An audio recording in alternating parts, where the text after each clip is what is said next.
Oke, Mas Radi, bisa didengar. Ya, halo. Assalamualaikum warahmatullahi wabarakatuh. Selamat siang semuanya. Saya mungkin akan masuk pada aspek penegakan hukum, termasuk coba untuk melacak pola dugaan tindak pidana korupsi terkait dengan jaminan reklamasi dan pajak tambang. Memang agak berat ya, agak sulit mengurai dugaan korupsi di sektor pertambangan, khususnya melacak jaminan reklamasi dan pajak tambang, tetapi kita bisa menangkap gejala-gejalanya yang kemudian kita bisa tarik sebagai fenomena yang kira-kira bisa memberikan gambaran kepada kita di mana titik dugaan tindak pidana korupsi dalam lalu lintas jaminan reklamasi dan pajak tambang.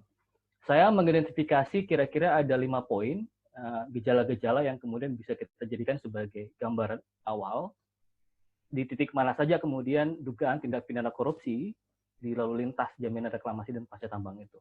Yang pertama, informasi yang tertutup.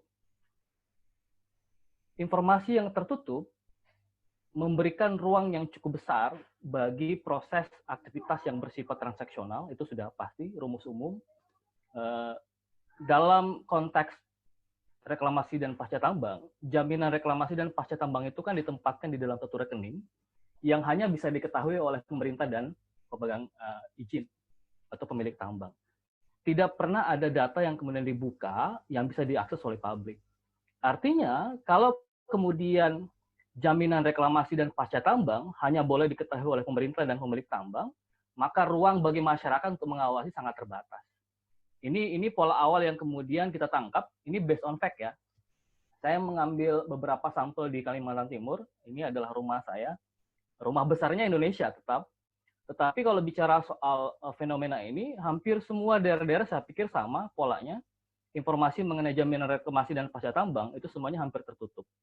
Kalau kita bicara soal jaminan reklamasi pasca tambang, sebenarnya kan yang diukur itu besarannya itu bukanlah ditentukan dari jumlah lubangnya. Karena satu lubang dengan lubang yang lain kan berbeda volumenya ya.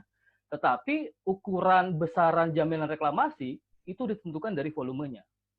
Nah, besaran itu pada saat pembuatan RKAB masing-masing perusahaan itu kan biasanya diukur seberapa besar kemudian rencana produksi dan penghasilan dari atau penjualan dari tiap perusahaan. Nah, persoalannya adalah jaminan reklamasi dan pasca tambang yang dihitung dari rencana kerja anggaran biaya perusahaan, yang salah satunya kemudian menuangkan seberapa besar rencana produksi tahunan termasuk penjualan, itu tidak pernah dibuka kepada publik. Ini menjadi salah satu titik yang kemudian saya pikir perlu kita teliti lebih jauh soal ketertutupan informasi di dalam proses lalu lintas jaminan reklamasi dan pasca tambang. Nah, yang kedua, titik lain yang mengindikasikan kuatnya tindak pidana korupsi dalam sektor ini, terutama dalam aspek lalu lintas jaminan reklamasi dan pasca tambang, adalah kerusakan lingkungan. Intinya begini, kerusakan lingkungan itu mengindikasikan adanya aktivitas dari perusahaan tambang atau pemegang konsesi yang tentu sangat brutal gitu. Secara teoretik, semakin besar impact atau kerusakan lingkungan yang diakibatkan oleh aktivitas perusahaan tambang, maka semestinya itu linear dengan lalu lintas perizinan. Ada relasi antara perusahaan dan pemegang otoritas memberikan izin yang saya pikir bermasalah. Nah, cilakanya yang paling parah adalah kadang-kadang, bukan kadang-kadang, tapi semakin banyak kemudian keluhan-keluhan masyarakat yang justru diabaikan oleh baik pemegang konsesi ataupun pemerintah sendiri. Kalau saya mengutip Ed Ayres misalnya dari World Watch Institute dalam sebuah tulisannya yang berjudul The Hidden Shame of the Global Economy Industry, dia mengatakan bahwa aktivitas industri ekstraktif, baik yang ilegal ataupun yang legal yang diberikan oleh pemerintah, itu cenderung mengabaikan tuntutan masyarakat setempat. Kalau kasusnya di Kalimantan Timur, bahkan masyarakat adat pun diabaikan. Nah, proses ini kan mengindikasikan bahwa memang ada problem dengan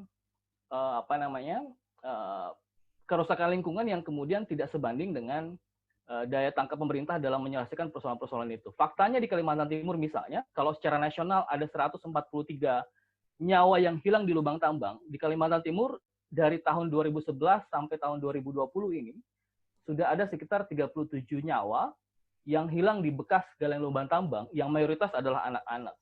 Ini adalah saya pikir gejala yang bisa kita tangkap sebagai bagian dari indikasi dugaan tindak pidana korupsi.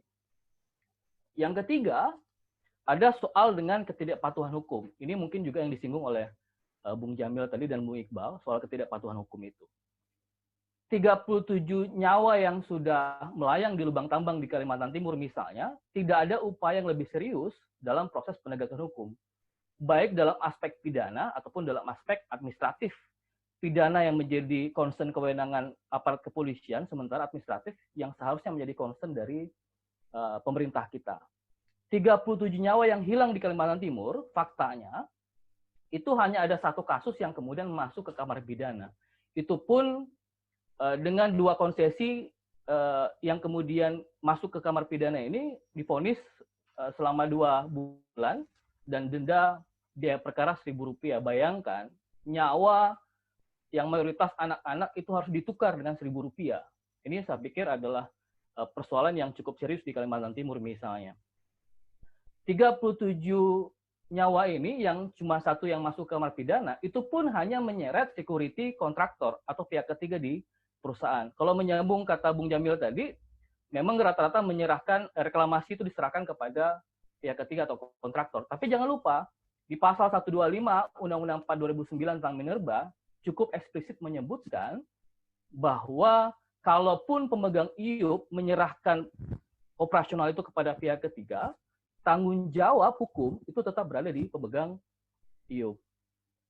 Nah, 37 nyawa yang hilang ini juga sampai sekarang tidak selesai di kamar pidana ini. Banyak alasan-alasan yang bagi kita tidak masuk akal. Misalnya pihak kepolisian yang pernah kita dampingi dan berbicara vis-a-vis dengan aparat kepolisian, bahkan alasan-alasannya tidak masuk akal. Ada yang disebutkan tidak dilanjutkan proses hukum karena memang sudah ada tali asi yang diberikan kepada korban. Ada yang menyebutkan bahwa proses hukum tidak berjalan dikarenakan sudah diteken surat pernyataan dari orang tua yang tidak akan menuntut. Dan yang paling miris, ada juga pernyataan dari pihak kepolisian secara terbuka, dan itu dimuat oleh media, salah satu media di Kalimantan Timur yang menyebutkan bahwa tidak diprosesnya salah satu korban di lubang tambang ini dikarenakan yang bersangkutan adalah penyandang disabilitas.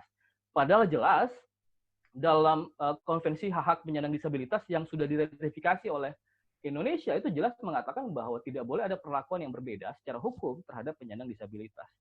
Jadi dalam kacamata hukum itu memang ada persoalan dengan ketidakpatuhan hukum itu. Saya ingin menggambarkan begini. Ada banyak pertanyaan yang mengatakan bahwa apakah memang hilangnya nyawa manusia itu adalah sebuah peristiwa pidana atau bukan. Bahkan mahasiswa saya juga membuat penelitian skripsi, ada cukup banyak yang kesimpulannya menyatakan bahwa itu memang adalah strafbar fate atau peristiwa pidana. Dengan logika yang coba dikonstruksi begini, pendekatan yang dipakai kalau bicara soal hilangnya nyawa manusia adalah pendekatan dalam aspek kelalaian, sebagaimana dimuatkan di dalam 359 KUHP. Culpa atau kelalaian itu bisa dilacak pada 3 kemungkinan. Pertama, saya pikir yang sudah sangat pasti, ya perusahaan pemegang konsesi memang lalai dalam proses reklamasi dan pasca tambang yang kemudian mengakibatkan hilangnya nyawa manusia di sana. Yang kedua, ada kelalaian dalam aspek pelanggaran terhadap keputusan Menteri ESDM nomor 555 tahun 1995 yang secara jelas menyebutkan bahwa setiap perusahaan pemegang IUP itu harus memasang tanda-tanda atau rambu-rambu di sekitar lubang tambang, termasuk juga pagar pembatas. Ini tidak dilakukan. Mayoritas kasus-kasus yang kemudian coba diteliti oleh kawan-kawan di sini menyebutkan bahwa mayoritas pemegang konsesi yang mengakibatkan 37 nyawa hilang itu tidak memasang rambu-rambu tanda bahaya, termasuk juga pagar pembatas di sekeliling lubang tambang. Dan yang ketiga, kelalaian yang dimaksud adalah ini bertentangan dengan Peraturan Menteri Lingkungan Hidup Nomor 4 Tahun 2012 tentang indikator ramah lingkungan terhadap kegiatan usaha di pertambangan.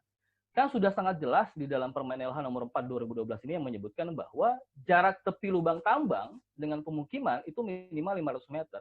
Faktanya, kasus-kasus yang ditemukan di Kalimantan Timur itu jaraknya sangat dekat antara tepi lubang tambang dengan pemukiman. Ada yang 100 meter, ada bahkan lebih dari 100 meter, tapi tidak mencapai ketentuan 500 meter sebagaimana dimaksud dalam Permen LH itu.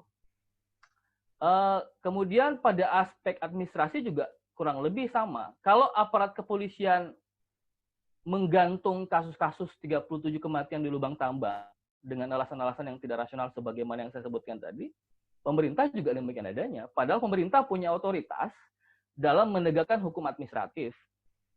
Logika yang masih dibangun adalah kalau kemudian perusahaan pemegang konsesi, wilayah konsesinya menyebabkan kematian atau hilangnya nyawa manusia dikarenakan AB-nya mereka di dalam proses reklamasi dan pasca tambang, saya pikir ini sudah memenuhi syarat untuk dijatuhkan sanksi administratif, bahkan dalam konteks pencabutan IUP. Tapi faktanya tidak pernah dilakukan oleh pemerintah. Yang paling lucu, di tahun 2019 misalnya, bahkan ketika kawan-kawan coba mendesak pemerintah, dalam hal ini Presiden Jokowi, malah saling lempar tangan dengan Gubernur Kaltim.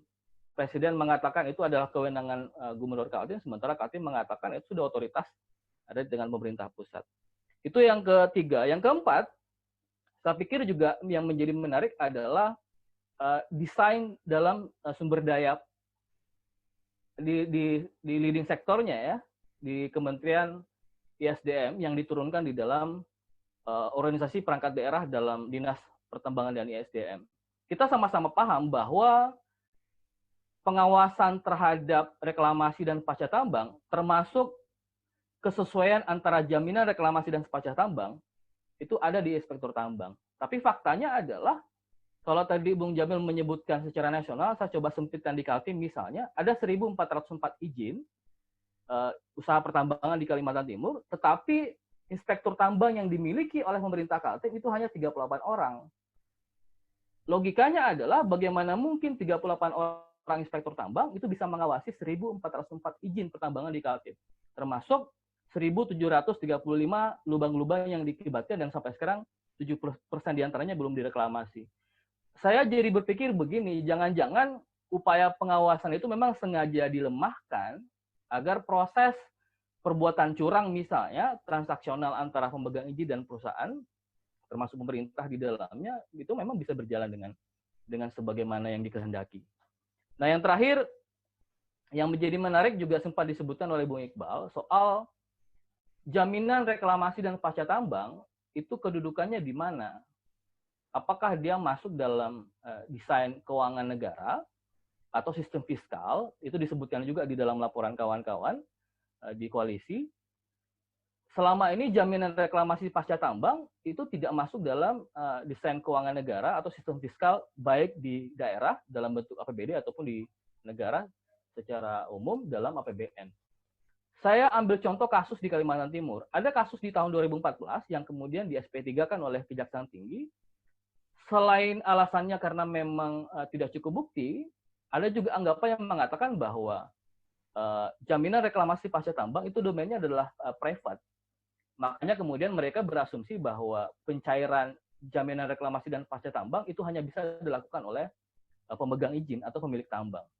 Benar bahwa kemudian domainnya dalam tanda petik itu masih masuk dalam domain private karena memang hanya bisa dicairkan oleh pemilik tambang. Tetapi kan gejala-gejala lain dalam konteks misalnya tadi sempat disebutkan oleh Bu Iqbal soal trafficking dan bribery, itu bisa dilacak sebenarnya, baik dalam tindakan korupsi dalam model suap ataupun gratifikasi. Sayangnya memang selama ini upaya-upaya untuk melacak kemungkinan korupsi di sektor ini, terutama dalam konteks lalu lintas jaminan reklamasi pasca tambang, itu terkendala dengan pendapat-pendapat dan argumentasi yang seakan-akan menyebutkan bahwa itu bukan urusan, tidak ada aspek pidana di sana, tidak ada aspek kerugian negara di sana. Padahal korupsi tidak hanya melulu bicara soal kerugian negara, tetapi ada kemungkinan atau potensi suap dan gratifikasi di sana. Itu ada 5 poin yang saya pikir bisa menggambarkan kerentanan dalam konteks lalu lintas jaminan reklamasi dan pasca tambang ini. Kira-kira seperti itu.